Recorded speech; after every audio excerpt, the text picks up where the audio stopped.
Oke, balik lagi. Hai semuanya, aku Tevani HT NPM 225501004 dari PSDIC dan kita bakal ngebahas tentang Artificial Intelligence.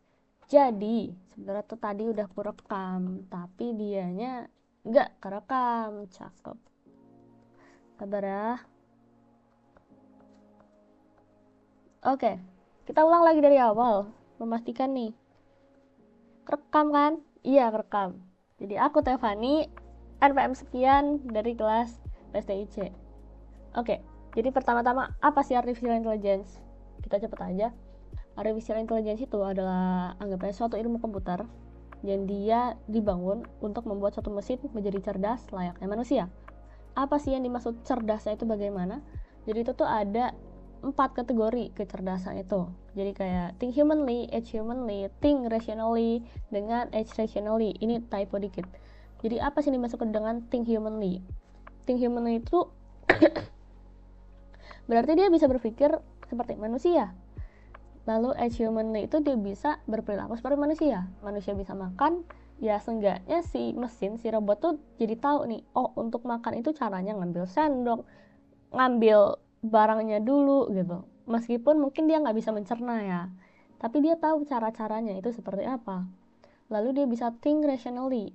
Kalau manusia itu kan masih didasarkan pada perasaan juga atau feelings juga. Sementara kalau robot itu dia benar-benar secara rasional. Jadi berpikir secara rasional karena nggak cukup hanya dengan berpikir seperti manusia. Karena ini masalah efektivitas juga nanti, efektivitas kerja gitu. Lalu ini ada age rationally, jadi berdasarkan pemikirannya yang rasional tadi, dia akan berperilaku secara rasional juga.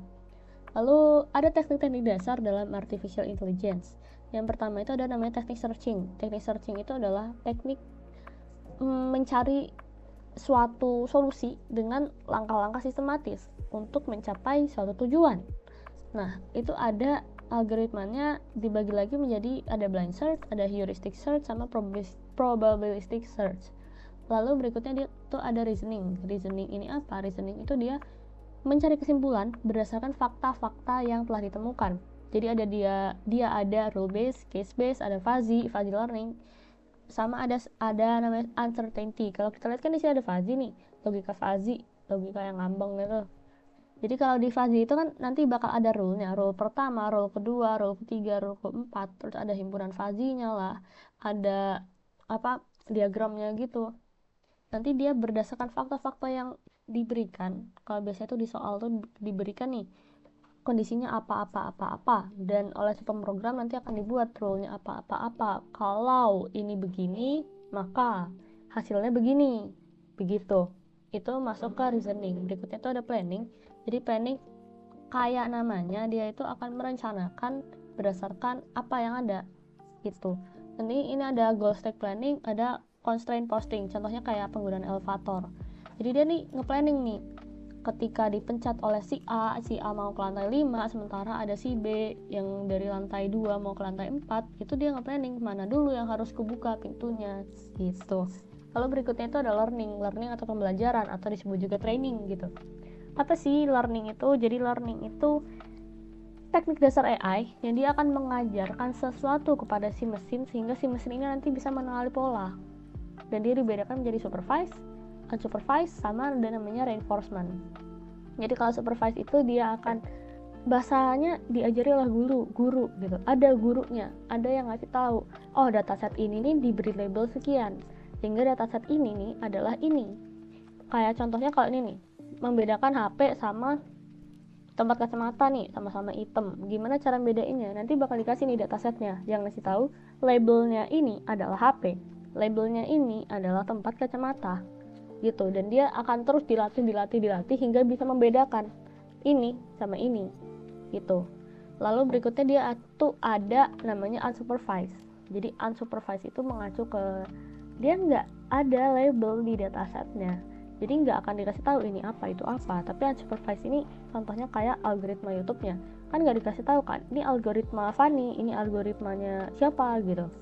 Dia tuh akan melihat aja historinya dulu tuh kayak mana dan memprediksi nih ke depan orang ini suka apa, makanya ditampilin ke YouTube-nya, ke home-nya, ke berandanya gitu. Atau kalau TikTok ya ke FYP-nya gitu kan, makanya kita bisa lihat. Lalu berikutnya itu kita bakal langsung masuk ke searching. Jadi tadi kan dia dibilang kan, searching itu teknik untuk menemukan solusi dengan langkah-langkah yang sistematis. Nah, kalau dalam searching ini nanti kita akan mengenal namanya ruang keadaan. Jadi ruang keadaan itu keadaan apa yang ada dalam satu case untuk bisa kita temukan solusinya. Jadi yang pertama itu ada keadaan awal, atau dia itu ada initial state-nya. Jelas harus ada inisialnya, artinya awalnya itu seperti apa, dengan akhirnya atau keadaan akhir atau goal state-nya itu seperti apa, yang dimau itu seperti apa, dengan menggunakan operator atau langkah-langkah tertentu. Contohnya kalau kita mau menjalankan, kesimpan kan? Cakep. Kita mau memindahkan dari titik ini ke titik ini gitu. Berarti keadaan awalnya itu dia ada di, misal nih, ini anaknya pakai kuadran sih, tapi ya nggak usah lah koordinat, anggap aja gitu. Keadaan awalnya di sini, keadaan akhirnya di sini. Kalau koordinat kan bisa pakai 1 0 atau ke sini 1 1 gitu kan. Berarti di 1 1 mau ke misal ke 1 0 0. Jangan 0 0. Ke 5 0 gitu misalnya. Gitu. Jadi nanti bakal ada operatornya nih. Operatornya antara dia bisa berpindah ke bawah sejauh satu balok atau satu kotak, atau dia berpindah ke kanan, berpindah ke atas, pindah ke kiri, dan sebagainya, semacamnya. Kemudian kita cari nanti langkah terdekat untuk mencapai goalnya itu di sini itu berapa gitu. Lalu kalau dalam searching ini sebenarnya ada dibagi lagi tekniknya, ada blind search sama heuristic search. Bedanya apa? Kalau di blind search itu dia akan mencari semua kemungkinan secara babi buta, dicari dulu aja, tapi ketika ketemu solusi dia berhenti. Beda sama heuristic. Kalau heuristic itu dia akan mencari solusi terbaik. Kalau dapat solusi tapi bukan yang terbaik, lanjut cari gitu. Ini tipe-tipe cewek mahal yang ini. Oke, jadi kalau blind search itu dia ada algoritma, contohnya itu ada breadth first search, ada depth first, sama ada uniform cost. Bedanya apa sih? Aduh, gak kena. Jadi kalau breadth first search itu dia kayak gini nih, dia akan melebar dulu, mengembangkan dulu semua node-node-nya. Jadi dari root itu dia bakal ngelebarin per level, satu, buka dulu di sini level 1, buka dulu level 2, buka dulu semua level 3, baru ke level 4. Oh, ternyata di level 4 di lift S ini udah ketemu goal state, berhenti, selesai, gak dibuka lagi yang kanan. Nah, sementara kalau si depth first, nama juga depth ya, depth itu mendalam, dia akan mencari dulu nih, ke bawah dulu, dari A ke B, ke C, ke D, ke sini. Oh, ternyata ini bukan goal state-nya, balik lagi, buka lagi, bukan goal state-nya, balik lagi, buka lagi, sampai ini balik lagi, buka lagi ke sini. Oh, ternyata baru ketemu di bagian P, gitu. Jadi dia berhenti di situ, nggak meneruskan, nggak membuka cabangnya yang ini atau yang ono, yang mana gitu. Nah, kalau breadth sama depth ini kayak keterbalikan sih sebenarnya. Jadi kalau breadth itu pakai prinsipnya Q, yang first in first out, sementara kalau yang depth itu dia pakai prinsipnya stack, last in first out. Aduh. Terus berikutnya ini kalau dia namanya ada cost uniform atau UCS, dia itu akan ada biayanya, digunakan untuk suatu case yang ada biayanya. Misal menentukan rute perjalanan, mau dari sini ke sini, tapi di tengah-tengah ini dari A, di sini ada D, lalu di sini F gitu. Ini sebenarnya ada grafnya, cuman nggak aku SS. Seingatku sih A di sini, B ke A itu bisa ke B, ke D, sama ke C. Lalu dari ini bisa ke F, F, F gitu. Seingatku sih gitu, seingatku. Jadi kalau misal dari A ke D itu ada costnya 20, A ke B itu ada costnya 9, dan A ke C itu ada costnya 15, kayak gini, 20, 9, 15 gitu kan. Dia bakal melihat nih, cost terkecil yang mana yang mau kita buka, itu kita telusuri yang mana dulu. Oh, cost terkecil di B, berarti di 9, kita jalan dulu sini. Dan karena si A ini sudah kita buka, sudah kita telusuri, sudah kita utak-atik, kita mekarkan lagi, maka dia akan masuk ke node yang close, artinya nggak bisa lagi kita buka nanti.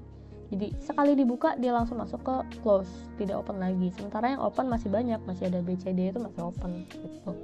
Nah, balik lagi nih, kita tadi lagi ada di titik B.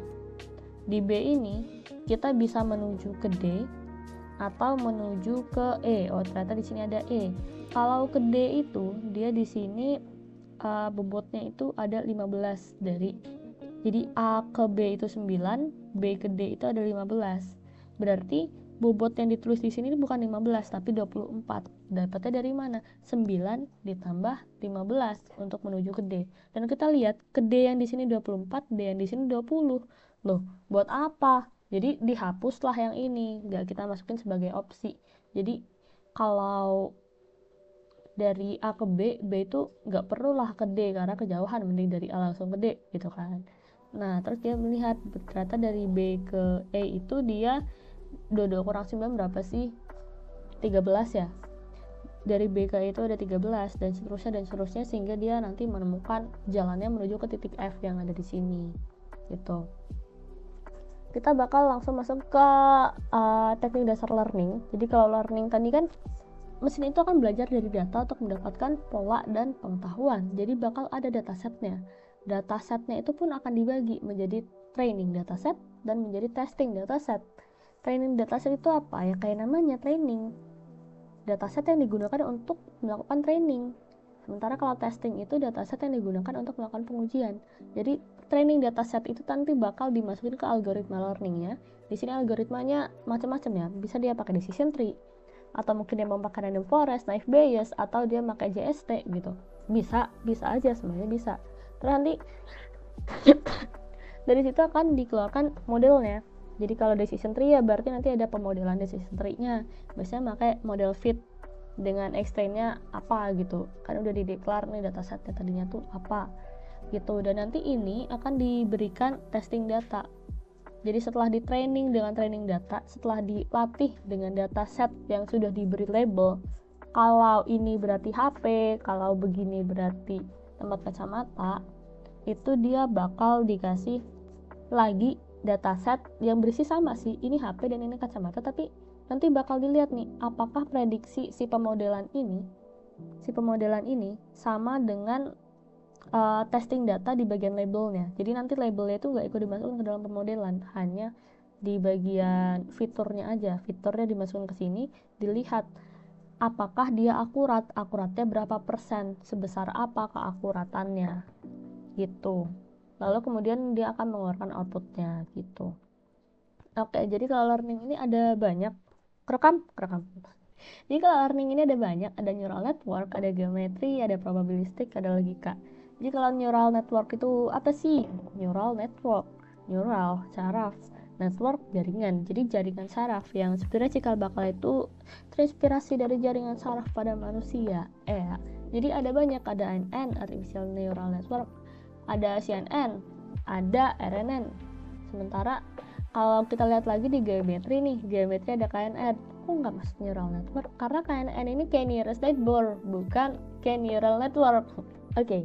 Jadi kalau geometri itu dia nanti akan, ya geometri ada bentuknya dalam pemodelan itu nanti akan menghasilkan suatu bentuk. Contohnya kayak kalau di linear regression, nanti itu dia bakal membuat suatu gradient ya. Dan dia itu akan membagi nih. Oh, berarti yang di sini sebagai data label apa, yang di sini sebagai data label apa. Begitu, ada geometrinya. Kalau di KNN itu contohnya ada nih plotting, data tersebar tap. Tadi dikasih nih satu data di predictionnya tuh diminta untuk memprediksi ini data label A apa label B. Dia akan melihat nih di sekitarnya neighbor tetangga terdekatnya, nearest neighbornya itu termasuk sebagai apa, dan dia kemiripannya tuh lebih mirip ke yang mana gitu. SVM juga mirip kayak gitu.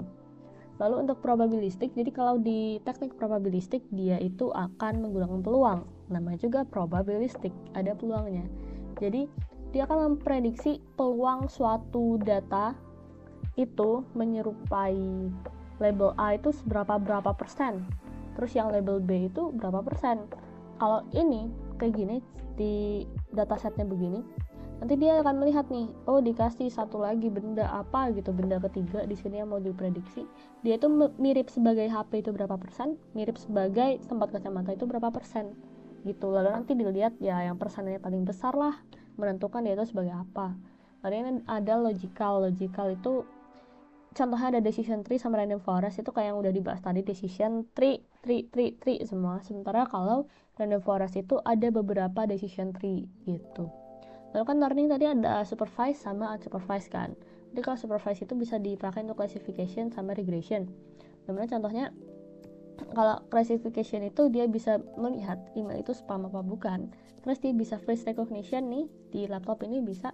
Terus ada speech recognition gitu. Sementara kalau regression ini sesuatu yang berbau-bau dengan ada regresinya, ada perulangannya lah, ada tingkatannya lah. Secara nomor itu ada yang meningkat gitu. Contohnya age prediction, prediksi umurku yang kulakukan sekarang dengan prediksi umurku 10 tahun ke depan gitu, aku menggunakan age prediction, aku umur berapa sih, itu kan mesti beda kan. Nah itu. Lalu forecasting harga emas, jadi dengan data harga-harga yang dulu dengan harga sekarang memprediksi harga ke depannya itu emas berapa gitu. Lalu berikutnya ada unsupervised, yang tadi udah dibilang unsupervised itu dia belajarnya nggak pakai guru, dan dia itu bisa digunakan untuk clustering sama association. Nah kalau association ini contohnya ada banyak ya nih metode algoritmanya. Ada a priori, ada 1R, ada GA, dan lain-lainnya. Lalu kalau clustering ini dia masuknya ke segmentation, sebenarnya dia bisa pakai k-means gitu. Masih masuk takut. Oke, nah jadi neural network itu dia bisa digunakan untuk classification, prediction, atau clustering. Ini kita bahas ke neural networknya. Jadi ini ada contohnya. Jadi kalau di sini ini neural network itu kan dia meniru otak manusia kan. Berarti ada node-nya, ada neuronnya, atau ada syarafnya, atau ada koneksinya. Dan nanti dia tuh menghasilkan output. Tapi di sini ada tambahan, itu ada hidden layer. Jadi nanti ada model-model neural network itu ada perceptron. Perceptron itu yang kayak gini, yang hidden layernya cuma 1, atau hidden layernya 2, itu disebut sebagai multiple perceptron. Sementara kalau hidden layernya sudah lebih dari 2, artinya ada 3, 5, 6, 10 dan seterusnya, itu masuk ke deep learning gitu. Nah, tapi kalau di sini ini menggunakan hidden layer 1. Jadi ini ada input layernya. Inputnya itu ada berapa node? Ya tergantung perlunya berapa. Gitu. Lalu ini ada hidden layer yang menjembatani antara input layer dengan output. Lalu ini ada koneksinya. Contohnya nih kayak gini nih. Ini di gambar, ini ada 13x10 pixel, berarti 13x10 berapa? 130 kan? Maka di sini ini ada pixel 1 sampai pixel ke 130. Apakah dia bernilai 1 atau 0 dan seterusnya? Ini berdasarkan algoritma yang dilakukan. Maka tampillah hidden layer itu dibuatlah kayak gini, ada Z1 sampai Zn. Kenapa Zn bukan Z130? Karena hidden layer ini nggak selalu sama dengan jumlah inputnya. Dia tergantung yang digunakan berapa gitu. Lalu baru dia menghubungkan ke outputnya. Dan kalau di neural network ini ada 2 mode. Jadi ada mode learning sama mode production. Artinya apa? Artinya dalam pemrogramannya itu agak beda antara program untuk learning dan program untuk production. Kalau program learningnya itu digunakan untuk mengajari. Jadi program untuk ngasih tahu ini bagaimana. Sementara kalau di program productionnya itu ya untuk memprediksi kira-kira dia itu seperti apa. Harus diklik ternyata. Nah ini kalau di neural network itu dia bakal ada node, ada koneksi, ada bobotnya. Jadi yang disebut node itu ini X1, X2, Y1 itu termasuk node. Terus ini yang sederhana ya, dia nggak ada hidden layernya, langsung di input sama output. Lalu dia ada koneksinya atau syarafnya, garis-garis ini, sama ada bobotnya. Jadi kalau ini kan nilai dari X1 sama dengan 1, nilai X2 sama dengan negatif 1, dengan bobot X1 itu adalah 2, bobot X2 adalah negatif 1. Ngitungnya gimana? Ngitungnya itu nanti jadinya sum of product. Jadi dia dikalikan dulu, ini dikali, lalu hasilnya itu akan di sigma ini akan ditambahkan gitu. Terus kan kalau ditambah nih berarti outputnya 3 dong. Kok outputnya 3? Kan harusnya outputnya 1 atau 0. Nah itulah makanya kita menggunakan fungsi aktivasi untuk memetakan outputnya menjadi output yang sebenarnya diinginkan itu seberapa. Dan dalam hal ini kita pakai fungsi aktivasi sigmoid yang rumusnya itu adalah 1/1 plus eksponen pangkat negatif ini berapa? Ini berapa? Kalau ininya 3 berarti ini eksponen min 3. Dan kalau dihitung 1/1 plus eksponen min 3 itu menghasilkan 0,953. Itu diantara 0 dan 1 kan? Gitu. Lalu jadi fungsi aktivasi itu ada banyak banget modelnya. Yang klasik-klasiknya ada sigmoid, ada ten, yang agak modern itu ada relu sama Licky relu. Dan ini dipakai tergantung perlu pakai apa, tapi tentu semua ada kelebihan dan kekurangannya. Contohnya kayak sigmoid itu ada namanya nanti vanishing gradient atau gradiennya itu jadi samar, batas kemiringan garis derajat kemiringannya itu jadi samar gitu. Makanya dia dibuatlah fungsi aktivasi tan yang dia akan mengurangi kemungkinan vanishing gradient, tapi tetap ada. Makanya kemudian dia dibuat lagi nih yang modern namanya relu, fungsi aktivasi relu. Tapi sayangnya di relu pun masih ada kekurangannya. Apa? Jadi bobotnya itu bakal sama terus, padahal harusnya kan semakin lama semakin mendekati hasil kan gitu. Lalu makanya dia dikembangkan lagi namanya Licky relu gitu. Dan ini masih banyak banget sebenarnya. Jadi ini ada contohnya di soal itu udah diberikan nih. Ini kita mau buat JST untuk menguji gerbang logika N gitu, dengan bobotnya W1 nya adalah 1, W2 nya itu adalah 1. Lalu fungsi aktivasinya tuh udah dikasih tahu nih, dia pakai Bader-Richard dengan thresholdnya theta sama dengan 2. Terus nanti ini udah dikasih tahu juga ini berhubungan sama fungsi aktivasi, tapi fungsi aktivasi nggak terbatas pada ininya aja ya. Jadi nanti ada perhitungannya sendiri, tapi nggak QSS di sini. Jadi ya udahlah ya, gitu. Jadi ini adalah inputnya, input X1, input X2. Ini adalah yang akan masuk dari input menjadi output itu, yang masuk ke output itu Y in-nya, dan nanti Y out itu adalah output yang dikeluarkan ya. Nah lalu cara ngitung Y in itu gimana? Kayak tadi sama produk, jadi W1 dikali X1 ditambah W2 yang dikalikan dengan X2, hasilnya berapa? Nah tapi kan ini ada nih, loh kok hasilnya 2, bukannya harusnya 1 sama 0 gitu kan. Makanya dia pakai fungsi aktivasi agar Y input ini menghasilkan output yang sesuai. Dan setelah diubrak-abrik fungsi aktivasinya, didapatkanlah bahwa nih di outputnya itu adalah 1000. Dan kalau kita pikirkan secara logika, dia N 11 menghasilkan 1, 10 menghasilkan 0, 00 ya 0, selama ada 0 nya dia bakal jadi 0 gitu. Dan ini kayaknya nanti lanjut part 2 aja, jadi segitu aja bisa aku sampaikan dulu. Goodbye. Halo lagi, kita bakal lanjutin part 2 nya. Kayaknya nanti videonya aku gabung aja, tapi ya udahlah ya. Oke, jadi tadi kan kita udah bahas tentang si fungsi aktivasi kan. Ini contohnya ada di gerbang logika N. Nah, jadi ini kalau diperhatikan itu kita dalam suatu JST itu perlu namanya bias. Kedengeran nggak? Kedengeran? Bagus. Jadi kalau biasanya kan kita buat itu begini kan.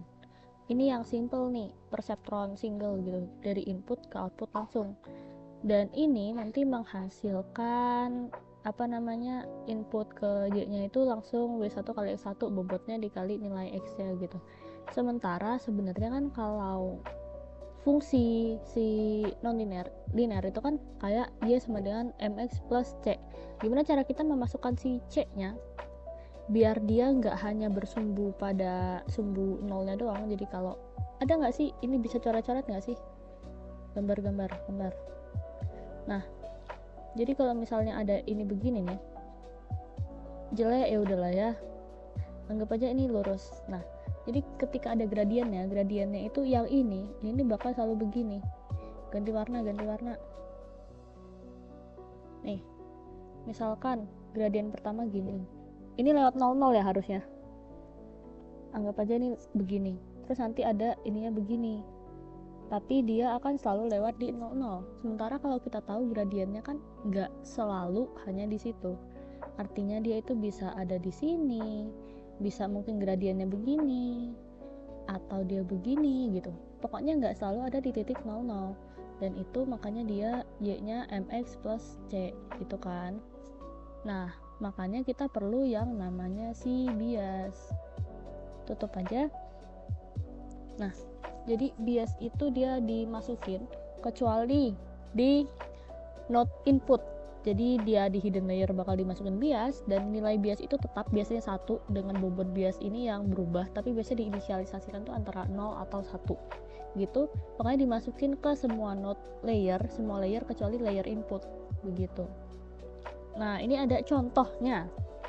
Ini untuk logika N dengan ya tabelnya ini ya, berarti nilai X1, X2 nya segini, dengan biasnya itu 1 dan biasanya selalu 1. Lalu T itu adalah output yang diharapkan itu 1 min 1 min 1 min 1 dan seterusnya. Jadi ini kita buat perseptron sederhana aja yang single. Jadi ini kita menginisiasikan bobot dan bias awal itu adalah 0. Jadi ini 0, bobotnya si X sama bobotnya si bias itu sama-sama 0. Jadi 0 0 0. Lalu A-nya itu 1 dengan theta atau si fungsi aktivasinya itu 0,2 gitu. Nah, kita bakal masukin si baris pertama. Jadi ketika X1 nya 1, X2 nya 1, B nya 1 gitu, kita masukin X1 1, ini B nya 1, set. Terus kita nih hitung nilai Y in nya, berarti yang bakal masuk di sininya Y inputnya itu dihitung dengan rumus ini. Oke.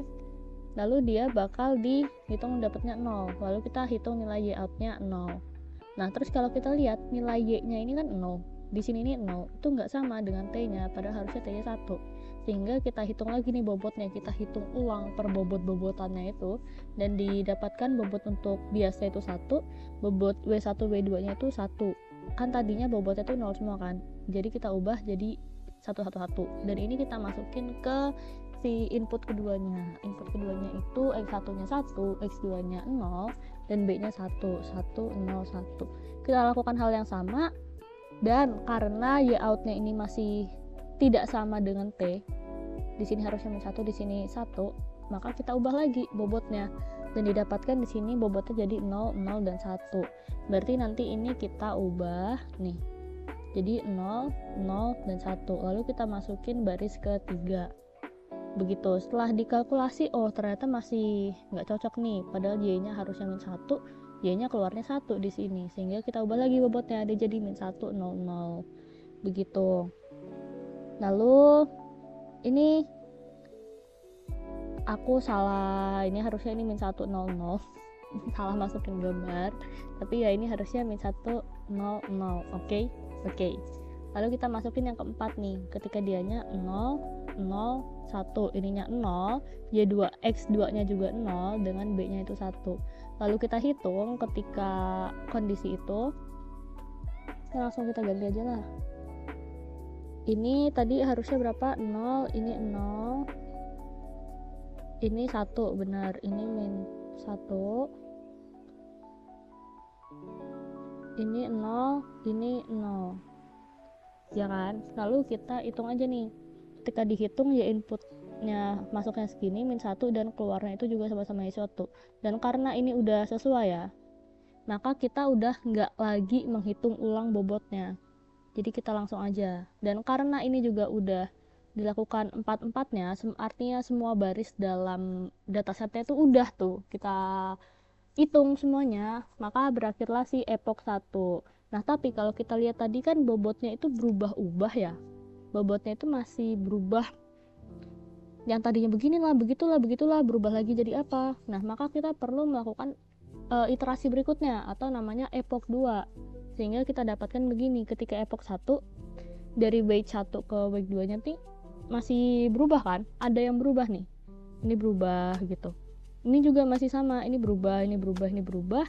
Maka kita lakukan ini di epoch 1, epoch 2, epoch 3, 4, 5, 6, 7, 8, dan seterusnya, hingga ternyata dia baru nggak berubah.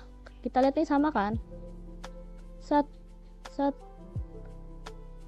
ini sama kan, sama-sama 3 semua, 2 semua, min 4 semua. Artinya bobotnya udah nggak ada lagi yang berubah. Itu ada di epoch ke berapa ini, 1, 2, 3, 4, 8, epoch ke 10. maka berarti dia berhenti di epoch ke 10 gitu. Dan ini nanti ketika dicari, ini nanti akan menghasilkan koordinat ini nih. Ketika tadi 0, 0 berarti di sini ini 01 di situ, ini 10 di situ, dan ini 11 di sini. Dan kita mau mencari gradiennya atau kemiringannya, garis yang memisahkan antar labelnya gitu. Ini kan label yang true atau yang bernilai 1, dan ini yang label yang false kan, atau yang bernilai 0 tadi. Merah-merah dia. Oke, jadi setelah dihitung, maka ini ada garis yang pertama nih. Garis pertama itu dengan koordinat X1-nya tetap, dan X2-nya itu adalah min 2/3 X1 ditambah 7/5. Dan yang garis kedua begini, min 2/3 X1 ditambah 19/15 gitu. Dan keduanya berhasil memisahkan antara si label biru ini dengan label merah. Oke. Back satu lagi sih. Nah, cakep. Berikutnya ini bakal masuk ke backpropagation. Jadi backpropagation itu apa? Jadi kalau tadi kita lihat di sini, ini kan masih ada error-errornya. Maka dia perlu mengembalikan dan menghitung ulang bobotnya gitu. Dan dia secara supervise ya, artinya ada training data dan ada testing data dan udah dilabelin datasetnya itu. Jadi langkahnya yang pertama itu ada langkah fast forward. Yang kedua itu ada backpropagation, dan yang ketiga itu mengupdate bobotnya. Jadi langkah pertama itu fast forward ya, dia bakal menghitung kayak tadi. Kalau misal ada ini, gini aja deh di sini. Kalau misal ada ini nih, nilai ini dikali bobot, ditambah nilai ini yang dikali bobot, ditambah nilai ini yang dikali bobot, lalu dimasukin fungsi aktivasinya, ketemulah nanti nilai Y-nya, gitu kan? Ketemulah nilai Y out-nya, begitu. Nah, salah back. Nah, maka kalau di backpropagation itu nanti dia bakal dihitung mundur dan akan diubah bobotnya. Dan biasanya fungsi aktivasi yang dipakai itu bisa ada binary sigmoid sama ada bipolar sigmoid. Dan ini perlu digarisbawahi ya, ini perlu banget yang ada namanya diferensial gitu. Jadi turunan dari fx-nya atau turunan dari y out-nya atau turunan dari y-nya gitu. Dan ini rumusnya begini. Jadi ini fast forward ya, ini aku salah ketik. Jadi kalau fast forward itu, misal begini, ini ada bobotnya nih. Untuk biasnya kita kasih bobot misal 1, terus yang ini bobotnya juga 1, yang ini berapa, ini berapa, ini berapa gitu. Ini kita hitung-hitung aja kayak yang tadi udah kita lakuin gitu. Sementara kalau untuk si backpropagation, setelah ini masuk ke sini nih dan ditemukan si Y-nya, Y1-nya nih dapat, Y2-nya nih udah dapat gitu, maka dia bakal ngebalikin lagi ke sini. Namanya juga backpropagation. Kemudian baru dia akan menghitung ulang bobotnya atau update bobotnya tadi. Nah, jadi cara ngitungnya gimana? Kita perlu ngitung D1. D1 itu dari si ini nih, si Y1 ini. Kita hitung. Cara ngitungnya gimana? T itu adalah hasil yang diharapkan. Y1 itu adalah output yang udah didapatkan tadi dari Y out-nya itu, dan ini F aksen dari Y in. Jadi Y in-nya itu harus diturunkan dulu. Menurunkan Y in di sini berarti nanti jadi F Y in satunya tuh jadi turunan yang Y in gitu loh. Nah, itu jadi D1 itu nilainya adalah T1 dikurang Y1 dikali si Y in-nya yang udah diturunin tadi begitu. Dan ini juga dihitung untuk si Y2.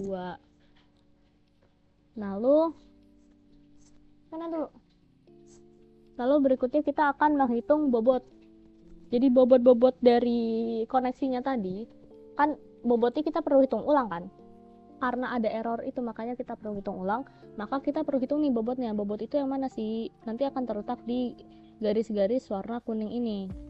Nah, cara ngitung bobotnya itu adalah, kita lihat nih, ini yang dihitung adalah delta bobotnya ya, artinya perubahan bobotnya, selisih bobotnya itu. Itu dengan mengalikan alfa D1 itu berarti yang Y1 ini dikalikan dengan Z1. Z1 itu artinya ini nih, dia kan masuknya ke sini kan. Nah, itu dikalikan Z1 begitu. Back. Nah, cakep. Setelah itu kita harus menghitung si ininya, nilai di sininya. Gimana cara ngitungnya?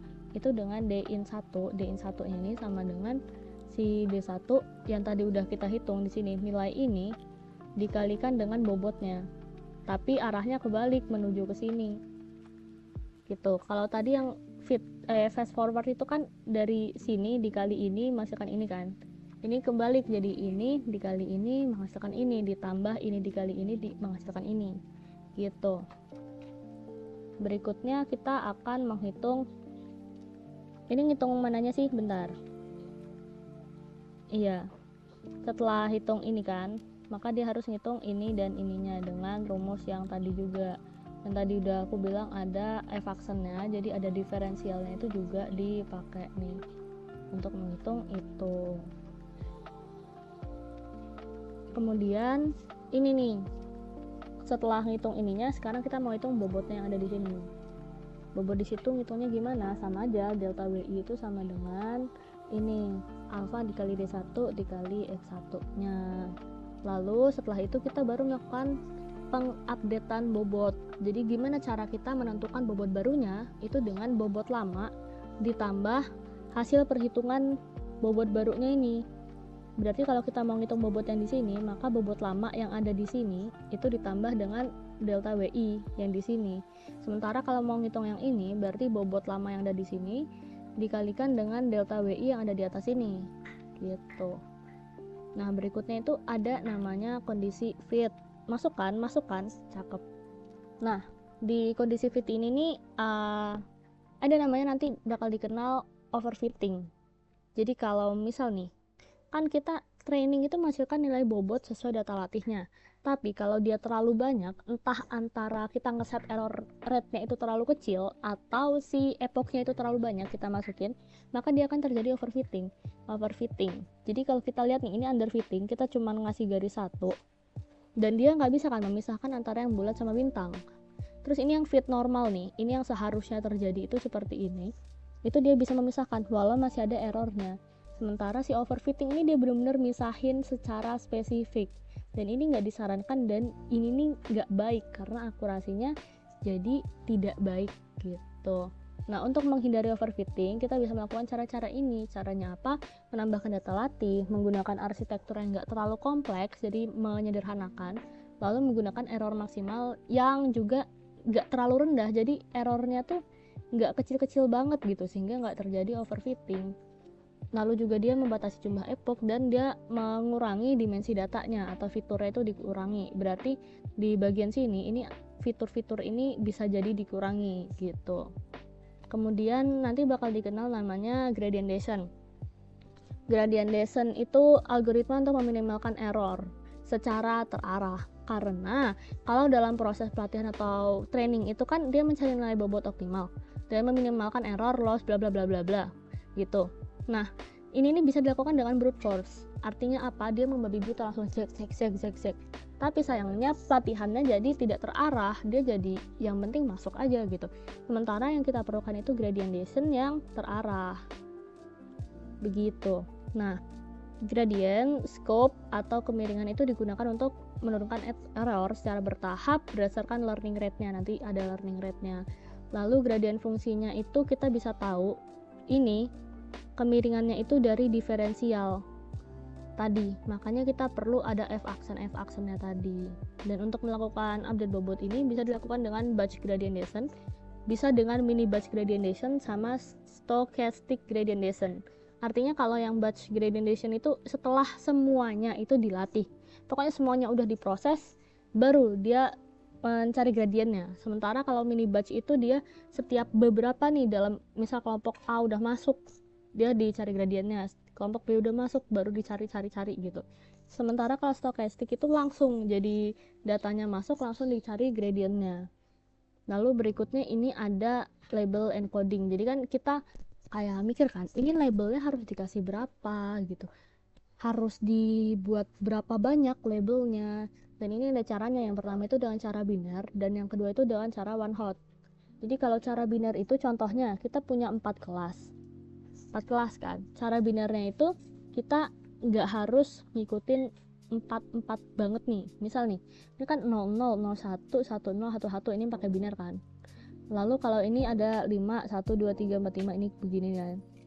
Tapi kalau si one hot itu ketika dia punya 3 kelas itu benar-benar ada 3, 1, 2, 3 tuh, benar-benar 100, 010, 001 gitu. Yang kita mainin satunya secara miring itu ya, yang dilihat begitu. Jadi bedanya biner sama one hot itu begitu. Kalau dia ada 4 data berarti dia juga punya 4, kalau aku sih menyebutnya 4 field ya. Jadi 1, 2, 3, 4 ini ada 4 gitu. Dan mungkin itu aja yang bisa aku sampaikan. Makasih udah nonton, bye bye.